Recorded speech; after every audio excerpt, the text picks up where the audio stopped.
The holographic projection at the front of the room flickered, casting a cool, sterile blue glow over the students of Scott Science. It was a lecture that had dragged into its third hour the air-conditioned atmosphere of the great hall, smelling faintly of ozone and expensive floor wax. On the screen, a digitized image of a weathered wooden plank stood in stark, primitive contrast to the ultra-modern architecture of the classroom. In the early days after Scottville was built, the professor began, his voice echoing with the practiced cadence of someone who had told the story 1,000 times. Long before the skyscrapers and the automated transit lines, a little boy wandered into the uncharted northern cliffs.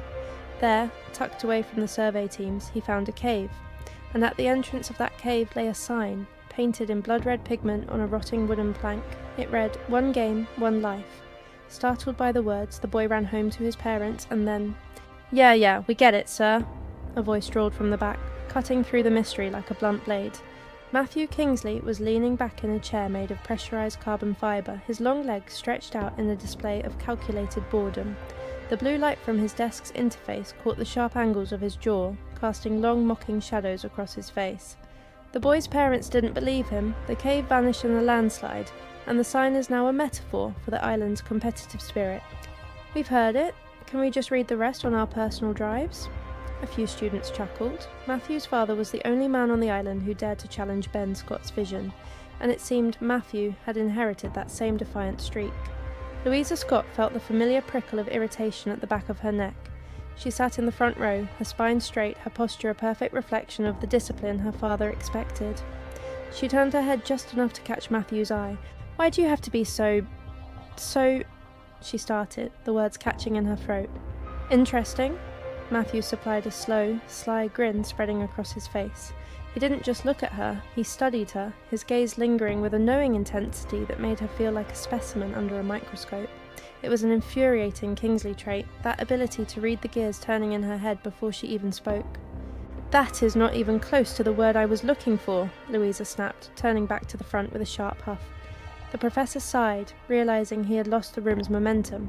He waved a hand, and the digital textbooks on every desk dimmed simultaneously. "Very well. Since Mr. Kingsley is so eager to move on, read up on the unassigned legends for the remainder of the period. Class dismissed." As the room erupted into the quiet chaos of students gathering their things, Louisa didn't move toward the exit. Her mind was anchored to that image of the sign. One game, one life. It felt like a glitch in the perfect data-driven reality of Scottville. She wove through the rows of sleek glass-topped desks and caught the professor just as he was disappearing into the faculty wing. "Excuse me, sir," she called out. The heavy, soundproof door was already swinging shut. "Sir?" He stopped, turning with a look of mild surprise. "Ah, Louisa, the president's daughter. I should have known you'd be the one to stay behind. I take it you found the lecture more than just interesting?" "Sir, the legend of Eloise Rome," she said, her voice dropping as they moved into the quieter hallway. "I've gone through the entire history archive on the Scottville mainframe. I've looked at the curriculum textbooks. There isn't a single mention of her name outside of your lecture today. Why is that?" The professor's expression shifted, his cryptic smile growing more pronounced. He adjusted his watch, a vintage mechanical piece that seemed to tick in defiance of the digital clocks on the walls. "That is because Eloise Rome isn't data, Louisa. She is an anomaly.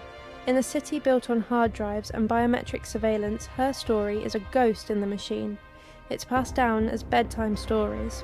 Oral history that the official records don't care to keep." Louisa's brow furrowed. "Bedtime stories? My father says that anything that can't be measured doesn't exist." "And yet, here we are, talking about her," the professor replied softly. "There was once an elder, a man who claimed to be a direct descendant of the original surveyors. He knew the full legend, but he hasn't been seen in the city sector for years." "How is that possible?" Louisa whispered. "Every citizen has a biometric signature. You can't just vanish on an island this small." "In Scottville, you only see what the lights allow you to see," the professor said, checking his watch again. "Now, if you'll excuse me, I have work to do." Louisa walked back into the classroom, the silence of the empty hall ringing in her ears. She was so deep in thought, calculating the probability of a person staying off-grid in a surveillance state, that she nearly walked straight into a solid chest. Matthew Kingsley was leaning against the doorframe, his arms crossed over his chest. He hadn't left with the others. He stood there like a sentinel, blocking her path. "So, Eloise Italy is a new obsession, is it?" he asked, his voice dropping into that lower, mocking register he reserved solely for her. He used the wrong name on purpose, a small jab to see if she'd correct him. "Still trying to solve every puzzle your daddy leaves lying around, Princess." Louisa stepped back, her heart doing a strange, frantic skip that she attributed entirely to anger. "It's none of your business what I'm researching, Matthew. Move." "You're transparent, Lou," he said, his voice losing some of its bite but none of its intensity. He didn't move an inch, forcing her to stand in his shadow. "You've got that look in your eye, the one where you think you found a secret. Just be careful. Some ghosts don't want to be found." He finally pushed off the door frame with a wink, leaving her standing there with a burning face and 1,000 questions. She walked to her seat in a daze. She reached into her bag and pulled out her pocket calendar, a physical book she kept because, unlike the Scottville network, it couldn't be hacked or monitored. On the page for today's date, in her neatest, most clinical script, she wrote, "Find out about the legend of Eloise Rome. Locate the Elder.